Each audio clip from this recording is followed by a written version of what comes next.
here at Oshkosh 2022 with Spencer Baine and Philippe Polman. Spencer is the jet guy from the USA, I believe, and Philippe is Lone Mountain in Europe.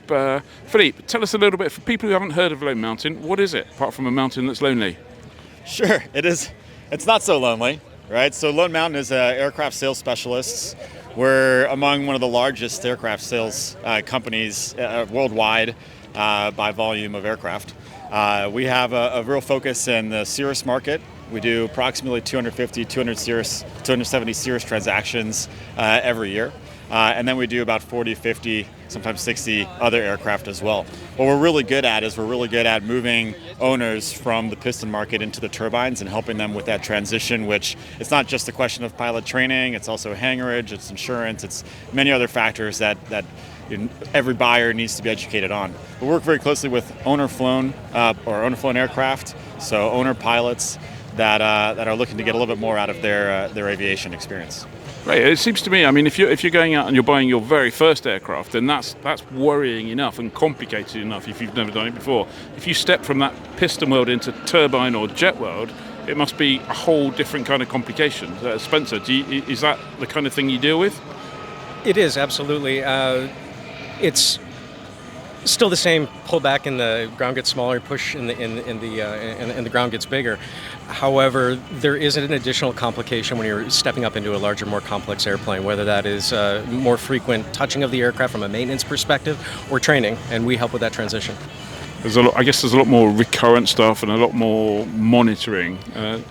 There is, and coming out of a single-engine aircraft like an SR-22 or like a Vision jet, again, we're very much associated with Cirrus, which is where a lot of people are learning how to fly these days. When you do step up to a twin jet, there is certainly an added complication to all of that. Yeah, no, absolutely. So, Philippe, just thinking about going from a piston, do most people go piston, turbine, jet, or turboprop, I should say, jet, or do some people make the piston jet leap? Sure. I mean, it's different for each client of ours has a different story and a different need for the aircraft. So when we're looking at an aircraft to acquire or an aircraft to transition into, it's always based on what does the client actually hope to achieve by having the airplane, right? And what do they need to do with it? So that really determines if they go via turboprop or they go into the turbine world. I mean, Cirrus has made the transition into turbofan a relatively simple one with the introduction of the Vision jet 5 years ago now. And so that pathway has certainly become easier, but it's very client dependent. So it sounds to me like that Lone Mountain, you have a bit more of a relationship, a bit more time with the client, rather than a kind of I know aircraft sales doesn't really work with a kind of here's my lot of aircraft, which one do you want? This one suits you, sir, kind of thing. But you have much more of a long-term. Do you have returning customers? 100%. It is a relation. What I've really enjoyed about Lone Mountain versus other places that I've worked is that we are getting people at their youth, at their very first experience with private aviation. Oftentimes, it's a Type A personality that wants to tackle that next challenge. So they say to their spouse, "Honey, I'd really like to learn how to fly." "Absolutely not. You're going to kill yourself if you do that." "Well, yeah, but honey, this airplane has a parachute." "Okay, fine, you can do it." Then they transition from that single engine airplane to their first jet. Same thing with the Vision jet, SF-50. "Honey, don't worry. It still has a parachute. We're going to be perfectly fine." Then all of a sudden, spouse understands, hey, yeah, this is actually quite a bit of fun. Maybe we do need to expand. We want to go 1,200 nautical miles. We want to go all the way across the country or all the way across Europe. So then we transition them then into a twin turbofan, something that's a little bit more of a stout airplane. So we're at the beginning of the journey with them, all the way up through founding a flight department. Oftentimes, I've done that I think 12 times in the 3 years that I've been with the company, founding a flight department. Wow, yeah, absolutely. So in terms of buying an aircraft, do people come along and say, okay, what have you got out of those 5, or do they come along and say, this is the kind of thing, can you find one for me? If we're doing our diligence and we're being an appropriate broker, as any broker would do, we sit down and we analyze, okay, not just where is point A and point B, what's your typical milk run, how long do you want to own the aircraft, what are some of the features and benefits that are important to you. You might come to us with an idea that you want a Phenom 100, and yeah, that might be the perfect transition airplane for you, but maybe it's not. And we pride ourselves on walking that journey with a client. Okay, so and finally, Lone Mountain in the US, you're based where? We have, I think it's 9 different locations all throughout North America. We're predominantly based in Dayton, Ohio, but we have sales offices from the East Coast to the West Coast. Okay. And in the UK, you're based at, I know where you're based. You're based at Baine. Is that right?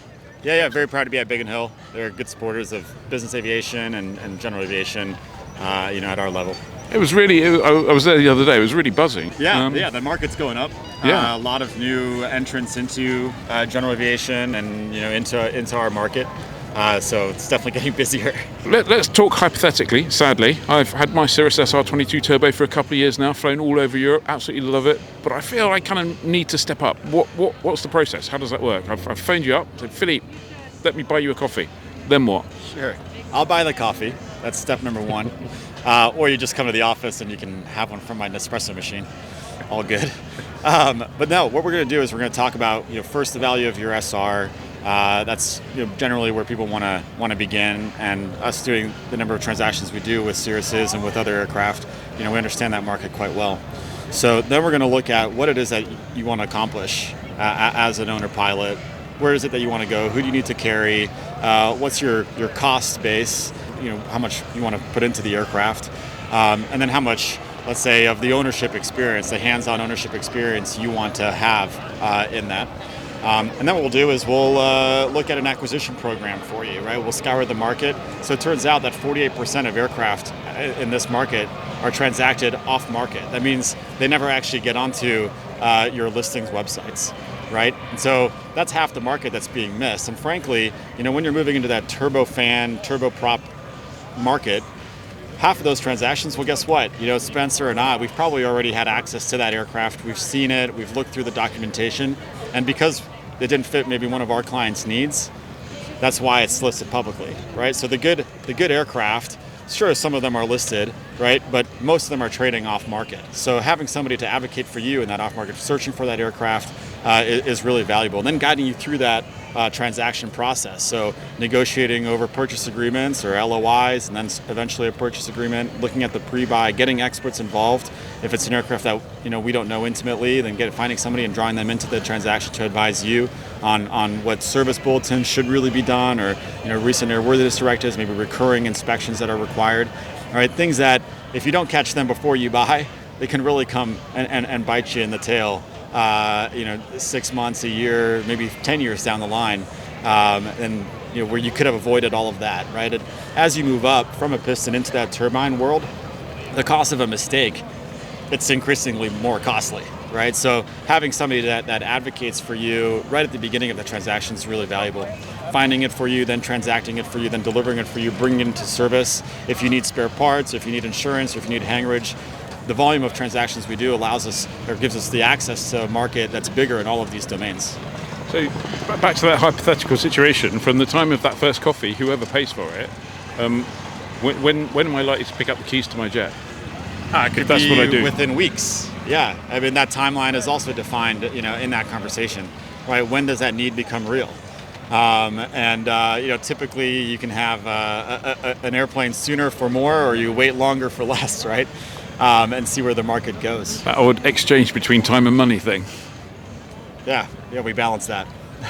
Okay, great. Okay, last question. What's the website address? LoadMountainAircraft.com. There you go. That was not a hard question, was it? Wait, what is it? It wasn't a trick question. Great. Thank you very much. Thank you. Thank you.